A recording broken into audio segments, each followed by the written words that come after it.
ඔන්න අද සෙමිනාර් එකක් තියෙනවා කරන්න ඊබල් බිස්නස් ඇකඩමි එකේ නුගේගොඩ බ්‍රාන්ච් එකේ තමයි තියෙන්නේ. ඉතින් මෙන්න මේකට යන්න තමයි මම මේ රෙඩි වෙන්නේ. අපි බලමු යන ගමන් පොඩි වැඩක් තියෙනවා කරන්න. මොකක්ද ඒ වැඩේ කියලා. යන ගමන් මම කියන්නම්. ඔන්න තියෙනවා වාහනේ. ඉතින් මේක තමයි අද යන්න ප්ලෑන් කරලා තියෙන්නේ. මේක තමයි කිව්වට මේක විතරයි මේ වෙලාවේ මං ගාව තියෙන්නේ. හරි. ඉතින් බෑග් එක පිටිපස්සට දාලා අපි මේ ගමන පටන් ගමු.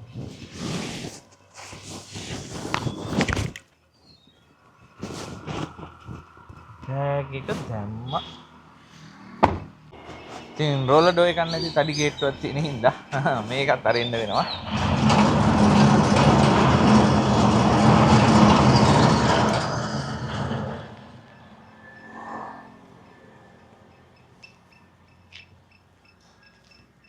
දැන් එහෙනම් අපි යන් අපේ ගමන. හැබැයි ඉතින් ආයෙත් දොර වහන්නත් වෙනවා.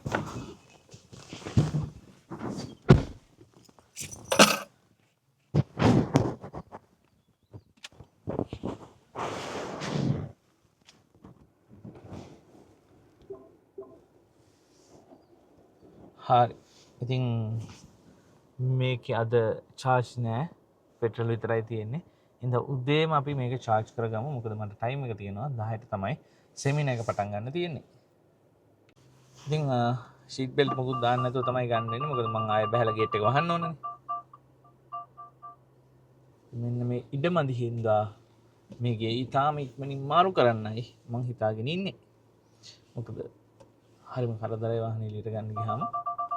ඒ වගේම වාහනේට මොනවා හරි ඩැමේජ් එකක් වෙන්න තියෙන chance එකත් ගොඩක් වැඩි.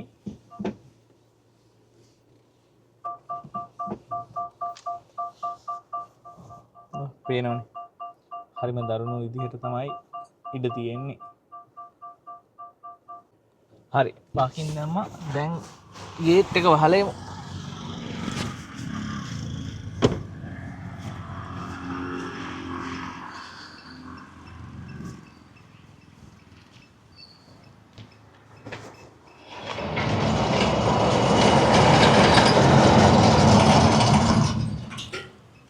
තියෙනවා ලයිට් එකක් දාලා.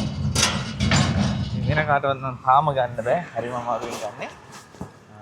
බලමු ලබන සතිය විද්‍යාල යනකට යන්න පුළුවන්. ඉතින් මීට අවුරුදු 3මාරකට 4කට කලින් ගත්තොත් එහෙම බයික් එකක් තිබුණා. 4කට විතර කලින් ගත්තොත්. ඊට පස්සේ අද වෙනකොට මේ වාහනේට එන්න පුළුවන් වෙනවා. ඒ අතරේ තව වාහන දෙකකට මට යන්න අවස්ථාව ලැබෙනවා. ඉතින් ඉස්සරම කියන V14 එක ඊපස්සේ කියනවා විසල් එකක් 2014ක් ඔය විදිහට තමයි වැඩ ටික සිද්ධ වෙන්නේ. හරි. ඉතින් හරි වාහන අඩුවෙන්කම් ඉන්න ඕනේ. වාහන හරව ගන්න නම්. හරි. ඉතින් අපි යන්නේ මහරගම කීල්ස් එකක් තියෙනවා. කීල්ස් එකක් තියෙනවා. එක කීල්ස් එකක් තියෙනවා නාවින්න ළඟම. අන්න ඒ කීල්ස් එකට මොකද ඒකේ තියෙනවා EV charging center එකක්. මම හිතන්නේ මේ වෙලාවේ free මම බලද්දි නම් free තිබුණා. ඒකට ගිහිල්ලා අපි මේක මුලින්ම full charge කරගමු. මොකද පෙට්‍රල් ගහනවට වඩා ඒක පොඩි ලාභයක්ත් තියෙනවා. අනික පෙට්‍රල්ත් full තියාගෙන ඒකත් charge කරලා full තියාගෙන ඉන්න එක ඇත්තටම ලාභයි. මම කෑගලු යන්න ඕනේ දවස් දෙකකින් විතර. එතකොට ඒ යනකොට ගොඩක් වෙලාවට උදේ full charge කරලා ඊට පස්සේ ඒ charge කරපු එකෙන් තමයි යන්නේ. ඒක ඇති ඇත්තටම රුපියල් 4000ක විතර වියදමක් යනවා. එතකොට යන්න විතර යන්නේ 8000ක් වගේ. ඉතින් සාමාන්‍යයෙන් බැලුවොත් එහෙම ඇත්තටම මේ වාහනේ සයිස් එකයි මේ දේවල් එක බැලුවොත් එහෙම ඇත්තටම ලාභ විදිහට මේ ගමනේ යන්න පුළුවන් කියලා මම නම් හිතනවා. දැන් ගොඩක් අය අහන දෙයක් නේ කොහොමද මේ තැනට ආවේ ඔය දේවල් ඉතින් අතම ගියොත් එහෙම මම චොප් කරා. ඔයාලා වගේම තමයි කරන් තියෙන දේවල් ගොඩක් කරලා try කරලා බැලුවා. මේ අතරේ මට පුළුවන් වෙනවා අහම්බෙන් වගේ ඉගෙන ගන්න පටන් ගන්න ට්‍රේඩින් කියන දේ. ඇත්තටම forex කියන දේ තමයි මම ස්ටාර්ට් එක ගන්නෙ. forex වලින් ස්ටාර්ට් එක ගත්තත් මට පුළුවන් වෙනවා ඊළඟට ක්‍රිප්ටෝ කියන දේ ගැන ඉගෙන ගන්න. ඇත්තටම ක්‍රිප්ටෝ තමයි මගේ ලයිෆ් එක සම්පූර්ණයෙන්ම චේන්ජ් කරන්නේ. ඉතින් ඒ ඉගෙන ගත්ත දේවල් වලින් ට්‍රේඩ් කරලා ඉන්වෙස්ට් කරලා ක්ලාස් කරලා YouTube කරලා ඒ හරහා ගන්න පුළුවන් සියලුම ඉන්කම් මෙතඩ්ස් වෙනකොට හදලා ඒ එන ඉන්කම් වලින් තව බිස්නස් නිර්මාණය කරලා මේ අවුරුදු 4-5 ට්‍රේඩින් පටන් අරන්න ගන්න නම් 2010 හැබැයි මේන්ලි මේකින් හොඳට හම්බ කරගෙන ඉන්න පටන් අරගෙන අවුරුදු 4-5ක් විතර වෙනවා. ඒක හරහා මේ දේවල් ටික කරගන්න ලැබුණා. මම කියන්නේ ඔයාගේ ලයිෆ් එකේ ඔයාට හම්බ වෙන ඕනම ඔපචුනිටි එකකින් ඔයාට මේ දේ කරන්න පුළුවන්. ඒක ට්‍රේඩින්ග්ම නෙවෙයි. හරි ඕනම ඔපචුනිටි එකකින් එකම දේ ඔයා පාවිච්චි කරන්න ඕනේ ඔපචුනිටි එක ඔයාට හදන්න පුළුවන් සියලුම ඉන්කම් නිර්මාණය කරගන්න එකක් නෙවෙයි හදන්න පුළුවන් ඉන්කම් ඔක්කොම හදාගන්න. ඒකට ට්‍රේඩින් කියන්නේ ටිකක් වේගෙන් ඉස්සරහට එන්න පුළුවන් පාත් එකක් වුණාට මේක හරියට ඉගෙන ගන්නේ නැතුව නම් කිසිම විදිහකින් ඔක ඔයාලට කරන්න හම්බෙන්නේ නැහැ. ඒ නිසා ඉගෙන ගන්න සූදානම් අයට හොඳ ඔප්ෂන් එකක්. ඉතින් හැමදේම ඉගෙන ගන්න ඕනේ. මේක විතරක් නෙවෙයි. මොන දේ හරහා ඉන්කම් එකක් හදුවත් අනිවාර්යෙන් ඉගෙන ගන්න මතක තියාගන්න. ඉතින් EV vehicle ගන්න බලන් ඉන්නවනම් අනිවාර්යෙන් මම කියන්නේ ඒකට යන්න. මොකද පෙට්‍රල් ප්‍රශ්නයක් ආව තැනදීත් ඇත්තටම හරි ලේසියෙන් මගේ දේවල් ටික කරගන්න උනා. ඒ මාසයක් එකමාරක් යනකම් මම කිසිම විදිහකින් පෙට්‍රල් ගාවේ නැහැ. මේ වගේ පොඩි රේන්ජ් එකක් තිබුණා. ඒ කියන්නේ කිලෝමීටර් 95ක වගේ පොඩි ඉලෙක්ට්‍රික් රේන්ජ් එකක් තිබුණත් මට පුළුවන් වුණා මගේ සියලුම ගමන් බිමන් ටික මේක හරහා කරගන්න. ඉතින් කෑගලින් ඉඳන් කොළඹට එන්න කොළඹ ඉඳන් කෑගලු යනවා වගේම අපි ඒ අතර එක දවසක් වවුනියාවටත් ගියා. ඉතින් කෑගලින් චාර්ජ් කරලා කුරුණෑගල හරහා අනුරාධපුරයට ගිහිල්ලා අනුරාධපුරෙන් වවුනියාවට ඒ යන අතරමඟ කන වේලාවට වගේ charging centers තියෙන තැන් වලින් අපි charge කරගෙන තමයි ගියේ. ඉතින් බොහොම පොඩි පෙට්‍රල් ප්‍රමාණයක් විතරයි වැය කරන්න සිද්ධ වුණේ. සමහර තැන්වලදී කිලෝමීටර් 10කට 15කට අනිත් දේවල් ටික අර ලස්සනට අපිට ඉලෙක්ට්‍රික් වලින් කවර් කරගන්න පුළුවන් වුණා. ඉතින් ඇත්තටම වටිනවා. මම නම් රෙකමන්ඩ් කරනවා ඕනම කෙනෙකුට. ඔයාට සෝලාර් වගේ දෙයක් තියෙනවා නම් ඔයාගේම ගියක් තියෙනවා නම් ඒක තවත් ගොඩක් ලාභ වෙන්න පුළුවන්. ඒ විදිහට යූස් කළොත්. ඉතින් පර්සනලි මම ගියක් හදලා නැහැ. ඒකට හේතුවක් තියෙනවා. මොකද මම හරි ආසයි එහෙට මෙහෙට ට්‍රැවල් කරන්න සහ එක තැනක හිර නොවි ඉන්න. ඉතින් මම ආස කාලේට ආස තැනට මූව් වෙන්න මට පුළුවන්කම ලැබෙනවා මගේම කියලා ගැපෙනම හදලා නැති එකට. මොකද ලොකු ප්ලෑන්ස් එකක් තියෙනවා ඉදිරි අනාගතයේදී කරන්න. ඉතින් ඒ තැනදී ගියක් කියන දේ එක තැනක හිර වෙනවා කියන දේ අදාළ වෙන්නේ නැහැ. මොකද එහෙම වුණොත් මගේ පාත් එකේ මට යන්න බැරි වෙනවා. හැබැයි හදිසියක් වුණොත් ඉන්න තැන් නැතුව නෙවෙයි. හරි. ඉතින් ඒ අවශ්‍ය දේවල් සියල්ල හදලා තියෙන්නේ. ඉතින් ඔක තමයි ලයිෆ් එක කියන්නේ. එක එක විදිහට තමයි හැමදේම හිතන්නේ. තමන් ආස දේ තමන් කරන්න. ඒකට කිසිම කෙනෙක්ගේ දේවල් ඔයා ඔලුවට දාගන්න එපා. මොකද වෙන කෙනෙක් ආස දෙයක් කරා කියලා ඔයාට සතුටක් ලැබෙන්නේ නැත්තම් ඉතින් ඇත්තට මේක වැඩක් නැහැ. අනේ ඉතින් මහරගම ටවුන් එක පැත්තට අපි යන ගමන් ඉන්නේ. දැන් තව චූටි වෙලාවකින් EV එකට යන්න පුළුවන් කීල්ස් එකේ. හැබැයි මම තාම උදේට කාලා නැහැ. අපි බලමු ඒ හරිය කන්න තැනක් තියනවද කියලා. එහෙම තිබුණොත් charge එකට දාලා කන්න පුළුවන්. එහෙම නැති වුණොත් යන්න වෙනවා charge එක ඉවර වෙලා කන්න තැනක් හොයාගෙන. ඉතින් වනිස් මුකුත් දේවල් පිටි දේවල් කන්න එපා කියලා කියන්නේ ડોක්ටර්ස්ලා ඒ වුණාට ඉතින් හාල් මොනවද බත් කෑවත් පිටිම තමයි. ඉතින් මාර ප්‍රශ්නයක් තියෙනවානේ. හරි ඉතින් හෙල්දි ෆුඩ්ස් කියන්නේ සල්ලි දීලා ගන්න හරිම අමාරු දෙයක් බවට පත් වෙලා තියෙනවා. ගෙදරම උයාගෙන කන්න ඕනේ. හැබැයි ඉතින් තියෙන වැඩත් එක්ක කම්මැලිකමත් එක්ක ඔක උයාගෙන කනවා කියන එකත් ඉතින් ලේසි වැඩක් නන් නෙවෙයි. ඔයාලගේ අයිඩියා එක කමෙන්ට් එකක් දාන්නකෝ මොකද්ද කරන්න ඕනේ කියලා මේ හෙල්දි ෆුඩ්ස් වෙනුයි කොහොමද මේක කවර් කරගන්නේ කියන්නේ මේ කඩෙන් ගන්න තැනක් තියෙනවද කොළඹවට? එහෙම තැනක් තියෙනවනම් අනිවාර්යයෙන් මම ගේ හරි මාරු කරගන්නවා ඒ වගේ ලොකේෂන් එකකට. ඔන්න කීල්ස් එක ළඟට ඇවිල්ලා තියෙන්නේ. ඔයගොල්ලෝ දන්නවා ඇති තැන PNS එකට හැපෙත්තේ තියෙන්නේ. PNS එක තව ගොඩක් දේවල් තියෙනවා. හරි. අපි බලමු charge කරගන්න පුළුවන්ද කියලා. උදේම charge කරගන්න හම්බුනොත් හරි. මොකද සෙනග නැති වෙලාවක තමයි මම මේ එන්නේ. yes කවුරුත් පේන්න නැහැ. හින්ද ගැටලුවක් වෙන එකක් නැහැ කියලා හිතනවා. කවුරුත් පේන්නේ නැහැ කියන්නේ EV charger එකේ කවුරුත් පේන්නේ නැහැ. පියම් බලන්න charger එක ගාවට. හරි. ඉතින් සාමාන්‍යයෙන් යන පාත් එකේ නැතුව මැදින් දාලා යනවා. මොකද මේක වෙහිකල් එක ගොඩක් දිග වැඩි හින්දා මට මේක ඒගොල්ලෝ කියලා තියෙන විදිහට පාක් කරන්න බෑ. එහෙම පාක් කරොත් මෙතන ඉඩ මදි වෙනවා. එහෙනම් මම හැම වෙලෙම පාක් කරන්නේ මෙන්න මේ වගේ කෙලින් මතට. බලමු වයර් එක අහුවෙන්නේ නැතුව පාක් කරගන්න. වයර් එක දාලා තියෙන්නේ ඉන්න දාන්න. ඔහොම තිබ්බොත් හරි. ඕකේ. හරි එහෙනම් අපි බහලා බලමු කොහොමද මේ වැඩේ කරන්නේ කියලා. මෙතන තියෙනවා charger එක. මෙතන තියෙනවා මගේ charger එක ගහන තැන. මේ ටික ගලවලා දැම්මා.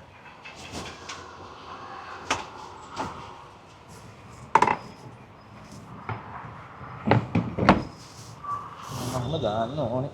ඊට පස්සේ පාගේ ෆෝන් එක අරගෙන වෝල් charger app එක අරගෙන මෙන්න මේ අංකයක් තියෙනවනේ. මෙන්න මේ අංකෙ මේකට දාන්න ඕනේ. start CI 160 දාලා ඔය 13000ක් තියෙනවා මේ වෙලාවේ CC S2 එක දාලා පීස් දාලා සමන 4000කින් අවශ්‍ය දේ සිද්ධ කරන්න පුළුවන් ෆුල් charge එකක් විදිහට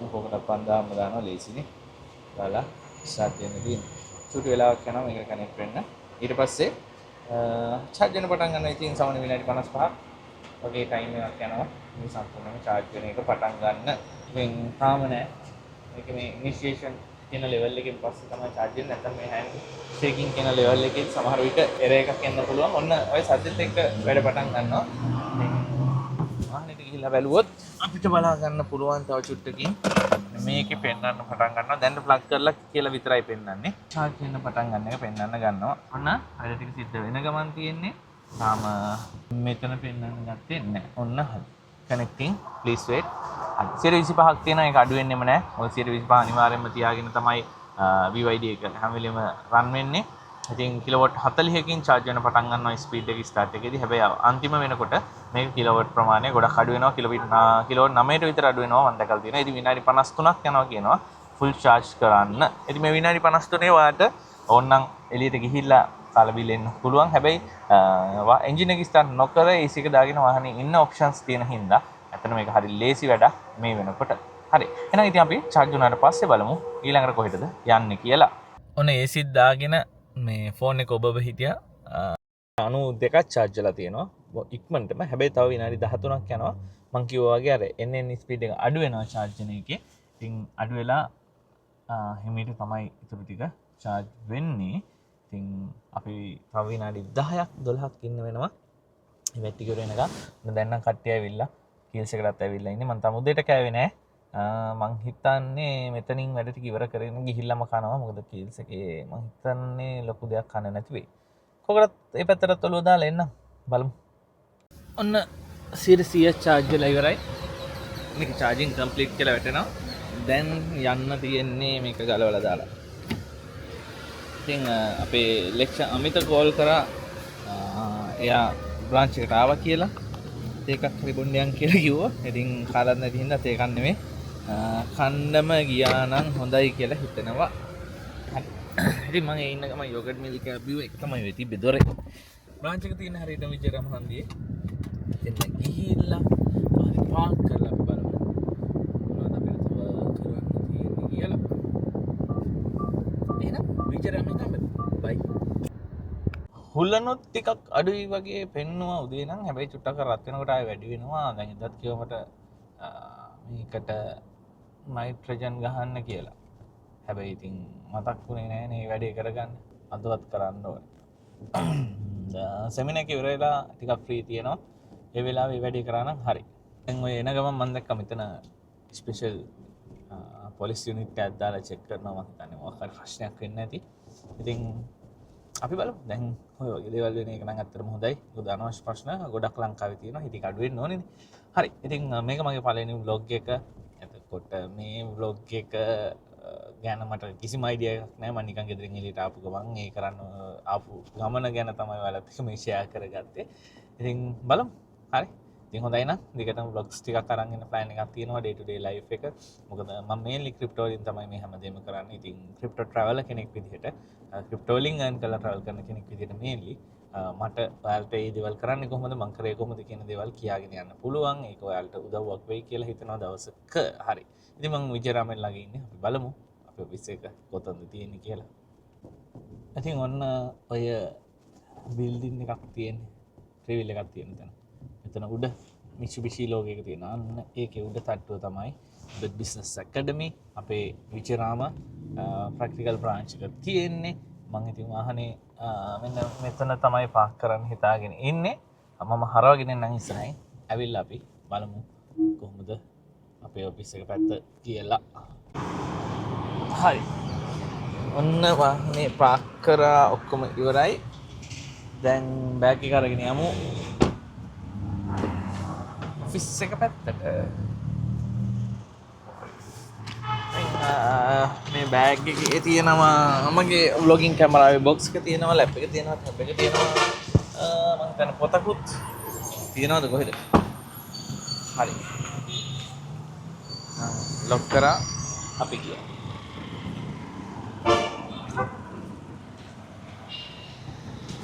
ඉතින් මෙන්න මේ පරිප්පලෙන් තමයි අපි උඩට යන්නේ.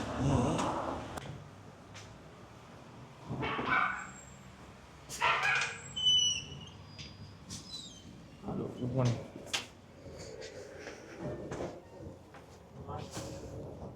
මේ අමිත ඉන්නේ අමිත. ඔන්න අමිතට තියෙනවා ප්‍රැක්ටිකල් ට්‍රේඩිං සෙෂන් එකක් අද දවසේ පරණ ස්ටුඩන්ට්ස් ලාත් එක්ක. ඒක තමයි මෙතන සිද්ධ වෙන්නේ. ඉතින් මේ මම ඇතුලේ අද සෙමිනාර් එක කරන ගමන් එතන පොඩි ගණන් ටිකක් හදලා ප්ලෑන් එකක් එක්ක වැඩ කරන විදිය කියලා දෙන ගමන් හිටියේ. ඉතින් මට ඉන්න ස්ටුඩන්ට්ස් ලගේ වීඩියෝ එකක් නම් ගන්න බැරි වුණා. ඉතින් ලොකු ප්‍රමාණයක් අද දවසේ සෙමිනාර් එකට ආවා සහ ඒගොල්ලන්ට ලොකු ප්‍රශ්න ප්‍රමාණයක් තිබුණා. ඒ සියල්ලම ක්ලියර් කරා. පැය දෙකමාරකට වැඩි අපි කතා කරා. ඉතින් ඊට පස්සේ ඒගොල්ලෝ මේ පිටත් වෙලා යනවා. ඒ වගේම තමයි ඒගොල්ලෝ ඉස්සරහ ක්ලාස් වලට ගොඩක් අය රෙජිස්ට්‍රේෂන් කරගෙනත් තියෙනවා. ඒගොල්ලොත් එක්ක ඉස්සරහට වැඩ කරන්න ප්ලෑන් එකක් තියෙනවා. අපි යන්නේ අමිත. බයි බයි. ලිෂා. හරි. මලිෂා. බයි. එහෙනම් අපි ගියා. යා. මොකද යා. අප මං ගිහලා එන්න. හරි. ආයෙ එන්න. ඔව් එන්න ඕනේ.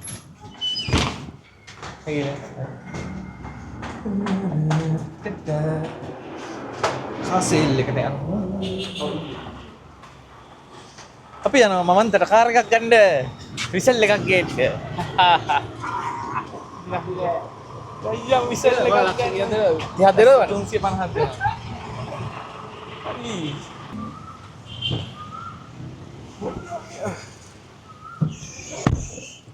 ඒක මේ ෆ්ලෑෂ් ලයිට් එකක් එනවා. ඔව් එක්ස්ට්‍රා ලයිට් එකක් එනවා. මේක ඉස්සරහට. ඔව් ඉන්වල් එක හෙවි. ඊට පස්සේ AI වලින් අර මේවා කරන්න පුළුවන්. ඒ කියන්නේ බලන එක නම් අපි දෙවිලිය නේ. එහෙමද? මම මේ වාහනයක් තියෙනවා බලන්න ගිහිල්ලා එන්න. යාළුවෝ. මෙතන මේ කොහොල්ද යනවා නේ. කෑවේ තමයි. කන්න ඕනේ එනවා බං. කෑවේ නේද වලට? අපි කෑවේ. මෙතනින් කරනවා දැන් කියලා මම දැන් කෑව ඔක්කොම නවත් කරලා මේ බර්ගර් එකක් කාලා. එහෙමද? ඔව් බර්ගර්ස් නම් ගන්න රයිස් ඇන් කරි තමයි ගන්න. ඉතින් මං එන්නේ. ඔව් එන්න. මට පොඩි වෙලා තියා මේක බලන්න. මේක නෙවෙයි? හරි හරි.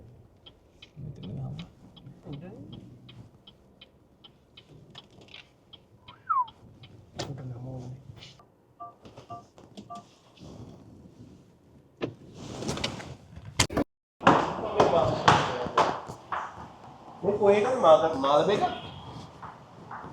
ඉස්සර නැදී ඉස්කෝලේ නැදී යන්නේ. මේ ගහලාද මේ? දැන් ආසේ වෙන්න බෑ ඒක තමයි. අපි මමන්තක වාහනේ ගන්න ඇවිල්ලා ඉන්න වාහනේ බලනවා. ඒක 2016 විසල් එකක්. අනේ බලන්න.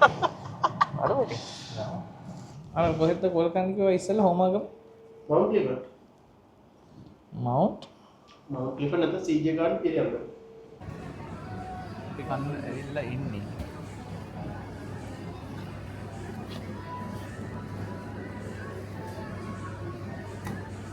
ඒක රසවල්ලා කියලා හිටන් දැවෙන්නේ.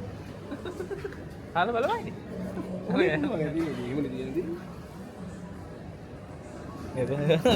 උඹේ සල්ලි ගත්තාම මන් දන්නේ නැහැ. කෙලිම ගියාම මේ දෙන්නේ.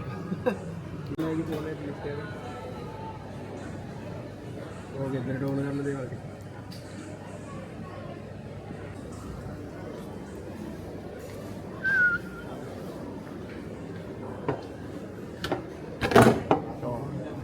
නම කාල බලන්න පිටි ගන්න. මාරසයි. මේක නම් මම දන්නේ. කට්ටිය මේ ඉන්නේ. ආව ඇප්පැදී ඔටෝ බ්ලොග් වලට තියනද තියෙන? බඩු ගත්තා නම් බිල් ගෙවන්න. දැන් උඹ වතුර බෝතලේ හොරෙන් තියලා එන්නේ හැදී. ඒ වගේ වැඩ කරන්න එපා. අය අපි ගිහලා එන්නද? ඔව්. මේ හෝම ගාවට යනවා. ඒ ඇපාර්ට්මන්ට් එක බලන්න. ඇපාර්ට්මන්ට් එක හොයන්න. පියං ඈ යන්නේ ඔව් නයිනේ එම්බරෙන් එන්න බෑද ඉන්දියන්නේ අනේ ඉතින් යාළුවවත් දැම්මා හැබැයි ඒ ටික වීඩියෝ කරගන්න බැරි වුණා මොකද ට්‍රැෆික් එකේ ටක් ගාලා බහලා යන්න වුණා ඉතින් ඊට පස්සේ දැන් ගෙවල් පැත්තට යන ගමන් ඉන්නේ තව විනාඩි 2-3කින් ගෙදරට යන්න පුළුවන්. අද දවසේ ලොකු ප්ලෑන් එකක් කම්ප්ලීට් කරගන්න බැරි වුණා අපිට. හැබැයි අපේ බබල් ටී ෂොප් වල බිස්නස් වැඩ වගේක් තිබුණා. අපි අහම්බෙන් කැම කන්න ගිය වෙලාවෙ එතන වැඩ ටිකක් අපිට කම්ප්ලීට් කරගන්න පුළුවන් වුණා. දෙවරුවේ සෙමිනාර් එකේ වැඩ ටික පර්ෆෙක්ට් විදිහට සිද්ධ වුණා. අපි බලාපොරොත්තු වුණාට වඩා ලොකු ප්‍රමාණයක් කට්ටියත් ඇවිල්ලා හිටියා. හැබැයි ඇපාර්ට්මන්ට් එකක් බලන වැඩේ අපිට හරියට කරගන්න බැරි වුණා. මොකද ඇපාර්ට්මන්ට් තිබුණේවා ගොඩක් දුර තිබුණේ සහ ඒවා හයිවේ එන්ට්‍රන්ස් වලට ළඟ නෙවෙයි. ඒ වගේම තමයි අපි බලාපොරොත්තු වුණ බජට් රේන්ජ් එකෙත් නෙවෙයි තියෙන්නේ. මොකද ඔෆිස් එකක් විදිහට යූස් කරන්න සහ වැඩ වගේකට තමයි අපි ඒක බලන්නේ. ඒ හින්දා අපි ඒක ස්කිප් කරා. හැබැයි හෝමාගම තියෙනවා අලුත් ඇපාර්ට්මන්ට් වගේ. ඒ ටික බලන්න අපි හෙට දවසේ යන්න ප්ලෑන් කරගත්තා. හැබැයි හෙට උදේ අපිට තියෙනවා ෆයින් විෂන් කැමරා එකේ කොලම්බෝ බ්‍රාන්ච් එකේ ඕපන් එක. ඒකට ඒ පැත්තට ගිහිල්ලා ඒ දේවල් ටිකත් කතා කරලා බලලා මට කැමරාවක් ගන්න ඕනේ DJI Nano Osmo Nano එකක්. ඉතින් ඒ කැම් එකත් හෙට අරගෙන ඊට පස්සේ තමයි ඔය ඇපාර්ට්මන්ට් එක බලන්න යන්නේ. මොකද හවස යාළුවට වැඩ වගේක් තියෙනවා. එතකොට එයයි මම තමයි යන්නේ. එහෙනම් ඉක්මනට ඒ වැට්ටික හිට ඉවර කරගන්න ඕනේ. එහෙනම් ඉතින් අද දවසේ vlog එක මම මෙතනින් ඉවර කරනවා. මොකද ගෙදරට almost ඇවිල්ලා ඉන්නේ. එහෙනම් අපි හැමෝම ඊළඟ දවසේ වීඩියෝ එකකින් ඔයාලගේ අදහස් අනිවාර්යයෙන්ම කමෙන්ට් එකක් දාන්න. මොන වගේ දේවල්ද ඉගෙන ගන්න කැමති, බලන්න කැමති කියලා අනිවාර්යෙන් කමෙන්ට් එකක් දාන්න අමතක කරන්න එපා. එහෙනම් ඉතින් හැමෝටම සුබ දවසක් වේවා. ජය වේවා. bye bye. happy trading.